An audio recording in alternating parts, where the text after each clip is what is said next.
Next हम लोग देखेंगे फिजियोलॉजी में सलाइवरी ग्लैंड में ऑलमोस्ट लास्ट टॉपिक है। ठीक, हिस्टोलॉजी ऑफ सलाइवरी ग्लैंड या सिक्रेटरी प्रोसेस या सलाइवा की जो फॉर्मेशन प्रोसेस वो कैसी होती है एग्जैक्टली कौन सी सेल कैसे प्रोड्यूस करती है और एग्जैक्टली वो हमारे माउथ या बकल कैविटी में रिलीज होता है उसके पहले उसमें क्या क्या बदलाव आते हैं। ठीक, तो पहले हम लोग देखते हैं कि कौन कौन सी सेल्स होती हैं। तो बेसिकली हम उसे बोलेंगे histology of salivary gland. Histology of या हिस्टोलॉजी हम देखेंगे पहले सलाइवरी ग्लैंड की। तो जो सलाइवरी ग्लैंड है आपकी बॉडी में, चाहे वो सबलिंगुअल ग्लैंड हो, सब मैक्सिलरी ग्लैंड हो, चाहे वो पैरोटिड ग्लैंड हो, तो जो सलाइवरी ग्लैंड है उसमें वो एग्जैक्टली क्या है, एक स्पेसिफिक टाइप ऑफ सेल की बनी होती है। बहुत सारी लार्ज नंबर में इस सेल्स होती हैं, वो स्पेसिफिक टाइप की, जिसका नाम होता है एसेनी सेल। एसेनी सेल, ACINI, एसेनी सेल्स हम बोलते हैं। ठीक है, एसेनी सेल्स बोलते हैं। बहुत सारी एसेनी सेल्स की बनी होती है, ACINI। ठीक है, गवर्नमेंट या कॉम्पिटिटिव एग्जाम का क्वेश्चन होता है सलाइवरी ग्लैंड कौन सी सेल की बनी होती है, एसेनी सेल्स की बनी होती है। लार्ज नंबर में एसेनी सेल्स होती हैं, स्पेसिफिक टाइप ऑफ सेल्स होती हैं जो सलाइवरी ग्लैंड में प्रेजेंट होती हैं। ठीक है, ये जो एसेनी सेल्स होती हैं, यदि हमने बहुत सारी जो सेल है उसको हम एसेनी सेल्स बोल देंगे, लेकिन सिंगल यदि एक सेल की बात करेंगे, सिंगल एसेनी सेल की बात करें, हम उसे बोलेंगे एसिनस। क्या बोलेंगे? एसिनस। बहुत सारी सेल है, एसेनी सेल बोल देंगे। यदि उसमें से एक सेल ने उठा लिया सलाइवरी ग्लैंड की, हम उसे क्या बोलेंगे? एसिनस बोलेंगे। और एक जो सिंगल एसिनस की हम बात कर रहे हैं, मतलब बहुत सारी सेल जो है, बहुत सारी एसिनस सेल्स आपस में मिल रही हैं, जिसे हमने एसेनी बोल दिया। ठीक है, तो ये बहुत सारी ऐसे सेल दिख रहे हैं, हम इसे हम एसेनी बोल देंगे। लेकिन सिंगल सेल की बात करें हम इसे क्या बोलेंगे? एसिनस बोलेंगे। ठीक है, अब सिंगल जो सेल है, हर सेल सिंगल है, तो ये सिंगल जो सेल है, एसिनस सेल है, ठीक है, वो काय से कवर होती है? एग्जैक्टली उसमें होती है single layer of epithelial cells. काय की कवरिंग होती है उसमें? सिंगल वो कवर होती है, वो चाहे उसमें वो कौन सी होती है? Single layer of epithelial cells. मतलब हमारे सलाइवरी ग्लैंड में जितनी भी एसिनी सेल्स हैं उसमें, जितनी भी एसिनस सेल हैं उसमें क्या है? एपिथेलियल सेल की कवरिंग है या एपिथेलियल सेल से वो कवर होती है। सिंगल लेयर, एपिथेलियल सेल की सिंगल लेयर से क्या होती है? कवर होती है। ठीक है, जिसे हम क्या बोलते हैं? Acinar cell. एग्जैक्टली हम उसे क्या बोलते हैं? Acinar cells. ठीक है, तो कंफ्यूजन की जरूरत नहीं है। लार्ज नंबर ऑफ एसिनी की बनी होती है। सिंगल की बात करेंगे एसिनर बोल दें, एसिनस बोल देंगे। और जब उसके अंदर एपिथेलियल सेल की कवरिंग हो जाएगी तो हम उसे क्या बोलते हैं? एग्जैक्टली एसिनर सेल बोलेंगे। ठीक है ना, तो जो हमारी सलाइवरी ग्लैंड है एग्जैक्टली उसमें कौन सी सेल है? एसिनर सेल्स प्रेजेंट होती है। ठीक, आगे बात करेंगे। ये जो एसिनर सेल्स हैं, ये एसिनस जो हैं एग्जैक्टली क्या है? यहाँ से एक डक्ट फॉर्म होती है। मान लेते हैं ये एसिनर सेल है और यहाँ से एक डक्ट फॉर्म होती है। इस डक्ट का नाम होता है इंटरकैलेटेड डक्ट। क्या नाम होता है? Intercalated duct. जो हमारी एसिनस या एसिनर सेल्स होती हैं, एसिनस बोल दे, एसिनर बोल दें, एसिनस सेल्स जो होती हैं उस हर सिंगल सेल से क्या है? एग्जैक्टली वहां एक डक्ट फॉर्म होती है और उस डक्ट का नाम होता है क्या? Intercalated duct. Intercalated duct नाम होता है। ये जो इंटर कैलेटेड डक्ट है आगे जाकर फाइनली दूसरी डक्ट में ओपन होती है और उस डक्ट का नाम होता है स्ट्रेटेड स्ट्राइटेड स्ट्राइटेड डक्ट। क्या नाम होता है? स्ट्राइटेड डक्ट नाम होता है।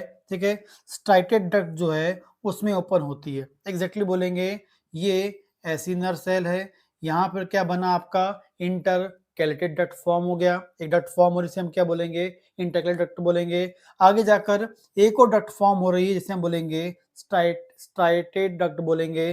स्ट्राइटेड डक्ट जो होती है एग्जैक्टली जो है वो फाइनली आगे जाके एक और डक्ट फॉर्म करती है, उसको हम बोलते हैं एक्सक्रीटेड डक्ट। एक्सक्रीटेड डक्ट बोलते हैं।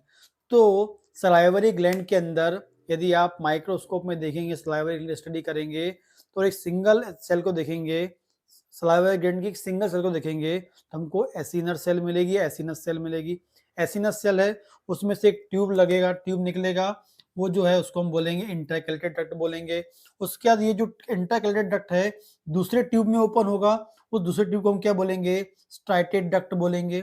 स्ट्राइटेड डक्ट क्या बोलेंगे, स्ट्राइटेड डक्ट बोलेंगे। एंड फाइनली जो स्ट्राइटेड डक्ट है ये जो है ओपन होती है एक और डक्ट पे, इसका नाम होता है एक्सक्रीटेड डक्ट। क्या नाम होता है, एक्सक्रीटेड डक्ट नाम होता है। और फाइनली जो एक्सक्रीटेड डक्ट है ये हमारे माउथ में ओपन होती है। कहाँ पर ओपन होती है, माउथ में ओपन होती है। तो फिर से एक बार देखते हैं, जब माइक्रोस्कोप में आप देखोगे तो एक सिंगल सेल को देखते हैं सलाइवरी ग्लैंड, उसमें सिंगल सेल को देखते हैं एसिनर सेल, ये डक्ट फॉर्म हुई, इंटरकैलेटेड डक्ट हो गई। इंटरकैलेटेड डक्ट जो है दूसरी ट्यूब में ओपन होती है, उस ट्यूब का नाम क्या होता है, स्टार्टेड डक्ट होता है। स्टार्टेड डक्ट जो है वो दूसरी डक्ट पे ओपन होती है, उसका नाम होता है एक्सक्रीटेड डक्ट होता है। और फाइनली वो क्या होता है, माउथ में ओपन होता है। तो intercalated duct, started duct and last में है एक्सक्रीटेड डक्ट जो फाइनली माउथ में ओपन हो जाती है। तो इस प्रकार से इसकी जो हिस्टोपैथोलॉजी आपको ऐसी दिखती है। ठीक, अब आगे देखते हैं सलाइवा का फॉर्मेशन कैसा होता है। जो एसिनी सेल्स होती हैं या एसिना सेल्स होती हैं सलाइवरी ग्लैंड की जितनी भी हैं, वो क्या करती हैं, फंडामेंटल सिक्रीशन ऑफ सलाइवा का जो फंडामेंटल क्या करती हैं, प्रोड्यूस करती हैं fundamental secretion of saliva. Fundamental secretion saliva का जो फंडामेंटल सिक्रीशन होता है वो एसिनी सेल प्रोड्यूस करती हैं। ये एसिनी सेल प्रोड्यूस होगी और जो एसिनी सेल जो प्रोड्यूस कर रहा है, फंडामेंटल सिक्रीशन प्रोड्यूस कर रहा है, उसे हम क्या बोलेंगे, प्राइमरी सिक्रीशन। उसका एक और नाम होता है प्राइमरी सिक्रीशन भी हम बोलते हैं। क्या बोलते हैं, प्राइमरी सिक्रीशन बोलते हैं। और ये जो प्राइमरी सिक्रीशन होता है एग्जैक्टली आइसोटोनिक होता है रिस्पेक्ट टू, ये आइसोटोनिक होता है प्लाज्मा के। प्लाज्मा का कैसा होता है, ये आइसोटोनिक होता है। Very very important competitive exam है। जो एसिनी सेल्स हैं, एसिनी सेल ऑफ सलाइवरी ग्लैंड जो है, जो लिक्विड प्रोड्यूस कर रहे हैं, जो फ्लूइड प्रोड्यूस कर रहे हैं, वो फंडामेंटल सिक्रेशन होता है सलाइवा का, जो आइसोटोनिक होता है किसके, प्लाज्मा के आइसोटोनिक होता है। उसके बाद ये जो सिक्रेशन हुआ है वो कहाँ पर आएगा, आपके इंटरकैलेटेड डक्ट में। आगे कौन सी डक्ट है, इंटरकैलेटेड डक्ट है, तो इंटरकैलेटेड डक्ट में पहुंचेगा। और जब प्राइमरी सिक्रेशन एंटर करता है इंटरकैलेटेड डक्ट में तो वहां पहुंचता है। फिर वहां से कहाँ पहुंचेगा, वो आपका इंटरकैलेटेड डक्ट से कहाँ पहुंचेगा, फाइनली आपका स्ट्राइटेड डक्ट में पहुंचेगा। और फाइनली कहाँ पहुंचेगा, आपके एक्सक्रीटेड डक्ट में पहुंचेगा। तो जो एसिनी सेल ने जो फंडामेंटल सिक्रेशन दिया है जिसे हम प्राइमरी सिक्रेशन बोलते हैं, वो 3 डक्ट से होकर गुजरता है। जब उस डक्ट से होकर गुजरता है ये फंडामेंटल प्राइमरी सिक्रेशन, तो इसमें बदलाव होता है, मॉडिफिकेशन होता है। पहला मॉडिफिकेशन क्या होता है या में कौन कौन से बदलाव होते हैं, तो जो डक्ट के अंदर से गुजरता है intercalated duct, started duct, excreted duct, तो एग्जैक्टली जो इंटरकैलेटेड डक्ट और जो स्टार्टेड डक्ट है वहां की जो सेल होती है, डक्ट की जो सेल होती हैं, वहां पर सेल में एक स्पेसिफिक टाइप का पंप होता है, सोडियम पोटेशियम एटीपीएस पंप। हर सेल में होता है, वहां भी होता है सोडियम पोटेशियम एटीपीएस पंप। और उस सोडियम पोटेशियम एटीपीएस जो पंप होता है वो क्या काम करता है, जो प्राइमरी सिक्रीशन आया है उस प्राइमरी सिक्रीशन से सोडियम और सोडियम एंड क्लोराइड का रीएब्जॉर्प्शन हो जाता है। एंड बदले में उस फ्लूइड में पोटेशियम एंड बाइकार्बोनेट ऐड हो जाता है। क्या बोल रहा हूं मैं, ये डक्ट है, डक्ट में ये सेल है, ठीक है, और यहाँ जो लिक्विड बह रहा है यहाँ पर सोडियम भी है, क्लोराइड भी है, ठीक है। तो जो सोडियम क्लोराइड क्या होते हैं वो सेल के अंदर घुस जाते हैं, यहाँ घुस जाएंगे, मतलब एंटर रीअब्जॉर्ब हो जाएंगे, और सेल क्या करेगी, यहाँ पर पोटेशियम को और बाइकार्बोनेट को रिलीज करेगी। तो जब आपके एक्सक्रीटरी डक्ट, ये एक्सक्रीटरी डक्ट होती है या एक्सक्रीटरी डक्ट जो होती है, वहां पर जब आपका जो फ्लूइड पहुंचता है तो उस फ्लूइड में क्या होगा, आपका पोटेशियम एंड बाइकार्बोनेट होता है।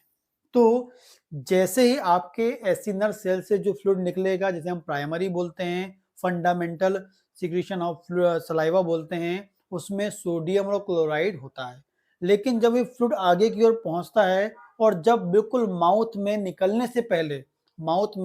सलाइवा निकलने से पहले जो एक्सक्रीटरी डक्ट में पड़ा होता है, वहां पर जो लिक्विड है उस फ्लूइड में सोडियम और क्लोराइड नहीं होगा, वहां पर क्या होगा, पोटेशियम एंड बाइकार्बोनेट होता है, क्योंकि सोडियम और जो क्लोराइड है वो रीअब्सॉर्ब हो गया है सोडियम पोटेशियम पंप के द्वारा, एंड उसके बदले में वो जो सेल जिस जहां पंप लगा है उस पंप ने क्या किया, सोडियम और क्लोराइड को अंदर ले लिया और बदले में क्या छोड़ दिया, वहां पोटेशियम एंड बाइकार्बोनेट छोड़ा। और जो सिक्रेटरी डक्ट के पास जो फ्लूइड है, जो सलाइवा है, वहां पर क्या होता है, आपको पोटेशियम मिलेगा एंड वहां मिलेगा बाइकार्बोनेट, जिस कारण से वो कैसा हो जाता है, हाइपोटोनिक हो जाता है, या हम वो बोलेंगे उसे हाइपोटोनिसिटी ऑफ सलाइवा। आइसोटोनिक जो होता है वो कौन सा था, अभी आपको बताया था मैंने।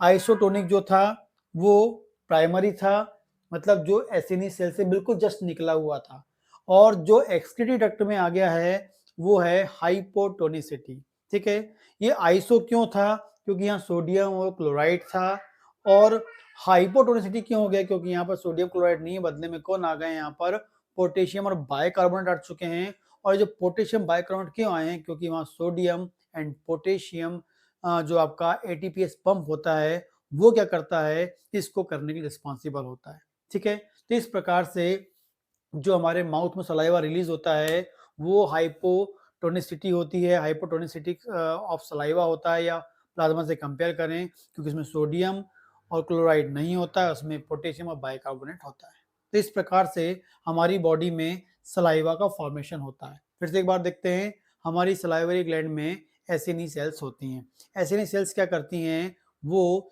एक सिक्रेशन प्रोड्यूस करती हैं। कब प्रोड्यूस करती हैं, जब हमारी सलाइवरी ग्लैंड के ब्लड वेसल्स में क्या होता है, डायलेटेशन होता है। ठीक है, तो वो एक प्रकार के लिक्विड को, जो एसिनी सेल्स होती हैं, फाइनली एक लिक्विड फॉर्म करती हैं, फ्लूइड फॉर्म करती हैं। उस फ्लूइड को प्राइमरी फ्लूइड बोलते हैं, या प्राइमरी सिक्रेशन बोलते हैं, या फंडामेंटल सिक्रेशन बोलते हैं सलाइवा का। ठीक है, और वो कहाँ पर आता है, आपका इंटरकैलेटेड डक्ट में आता है। ठीक है, ये जो लिक्विड निकल के आया इंटरकैलेटेड डक्ट में, इसमें सोडियम और क्लोराइड प्रेजेंट होता है। ये जो फ्लूइड है डक्ट से आगे की ओर बढ़ता है, इंटरकैलेटेड डक्ट में पहुंचता है, आगे स्टार्टेड डक्ट में पहुंचता है, और जब वहां से गुजरता है तो उस फ्लूइड में जो सोडियम और जो क्लोराइड है वो रीअब्सॉर्ब हो जाता है, और बदले में वहां छोड़ा जाता है क्या, पोटेशियम एंड बाइकार्बोनेट छोड़ा जाता है। जितना सोडियम क्लोराइड अंदर आ जाएगा, और वहां पर बदले में क्या पहुंचा दिया जाएगा सेल के द्वारा, पोटेशियम एंड बाइकार्बोनेट। ये किसके द्वारा होता है, क्योंकि उस डक्ट में जो सेल होती हैं उनके पास पंप होता है, सोडियम पोटेशियम एटीपीएस नाम का पंप होता है, वो एक काम को करता है। और फाइनली जो फ्लूइड आगे की ओर पहुंचता है और एक्सक्रीटेड डक्ट या एक्सक्रीटरी डक्ट में पहुंचता है, फाइनली माउथ में निकलने से पहले जो सलाइवा मिलता है, उस सलाइवा में सोडियम क्लोराइड नहीं होता, बदले में क्या होता है, वहाँ पोटेशियम एंड बाइकार्बोनेट होता है, और वो हाइपोटोनिक होता है। ठीक है, प्लाज्मा के, और जो प्राइमरी था वो आइसोटोनिक था प्लाज्मा के। ठीक है, इस तरीके से बात करेंगे। तो एग्जाम में क्वेश्चन आता है जो एसिनिसियल का जो फंडामेंटल सिक्रीशन है, प्राइमरी सिक्रीशन सोडियम क्लोराइड ज्यादा है, और जो आपका माउथ में जो या एक्सक्रीटरी डक्ट में या एक्सक्रीटरी डक्ट में जो प्रेजेंट है उसमें पोटेशियम और बाइकार्बोनेट ज्यादा होता है। इस प्रकार से आपको कॉम्पिटिटिव एग्जाम में ये क्वेश्चन आ सकता है, वेरी वेरी इंपॉर्टेंट होता है। ये जो मेरे मुंह में जो सलाइवा निकल के आया उसमें सोडियम क्लोराइड नहीं है, उसमें क्या है, पोटेशियम एंड बाइकार्बोनेट ज्यादा प्रेजेंट होता है। ठीक है, तो इस प्रकार से ये एक छोटा सा कॉन्सेप्ट है। हिस्टोलॉजी में आप बात करेंगे, 3 डक्ट हैं, सेल है, और उससे 3 डक्ट जुड़ी हुई हैं, वही सेल से प्रोड्यूस हो रहा है, और डक्ट के अंदर उसमें बदलाव हो रहा है, क्योंकि उसमें sodium potassium ATPase pump present होते हैं। इस प्रकार से फॉर्मेशन होता है, एंड जो इसकी हिस्टोलॉजी है इसकी सलाइवरी ग्लैंड की, वो भी आप इसमें देख पाएंगे जब माइक्रोस्कोप में आप इसको देखते हैं। ठीक है, यदि आपको ये वीडियो पसंद आता है लाइक करें, और कोई क्वेश्चन तो आप मुझे कमेंट भी कर सकते हैं। एंड इसके अलावा यदि क्लिनिकल प्रैक्टिस के लिए आप कुछ क्लिनिकल टिप्स चाहते हैं तो आप मेरे चैनल सब्सक्राइब कर सकते हैं, इसका नाम है डॉक्टर भावेश बिसेन। उसमें जाएंगे तो आपको क्लिनिकल टिप्स हैं विथ न्यूट्रिशन, विथ जो ड्रग है उसके साथ आप उसको देख सकते हैं और अपने नॉलेज को अपडेट कर सकते हैं।